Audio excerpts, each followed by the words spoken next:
السلام عليكم ورحمة الله وبركاته. النهارده يا جماعة جايب لكم شقة مساحتها 140 متر، 3 نوم وريسبشن وحمام ومطبخ، برج ومدخل رخام واسانسير شغال. البرج ده متفرع من شارع الطلبية فيصل ومتفرع من شارع التلاتيني بعد ميدان الساعة. هنا دي بلكونة موجودة عندنا على الشارع.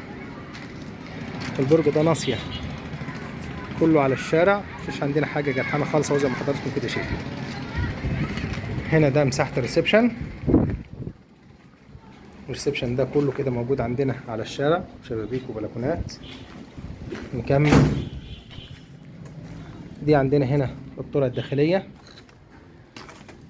أول حاجة موجود عندنا هنا ده المطبخ، مساحته زي ما حضراتكم كده شايفين. دي أول أوضة موجودة عندنا على الشارع.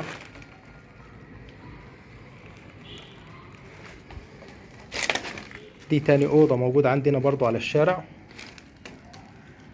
مساحتها احنا بنحاول نجيبها لكم بدقة. ده موجود عندنا هنا الحمام. دي موجودة الأوضة التالتة، دي الوحيدة اللي موجودة عندنا على الممر. شقة 3 نوم وريسبشن وحمام ومطبخ. التسليم بتاعها كهرباء وحلوق وسباك، والسعر بتاعها ان شاء الله باذن الله هتلاقوه اسفل الفيديو في الوصف.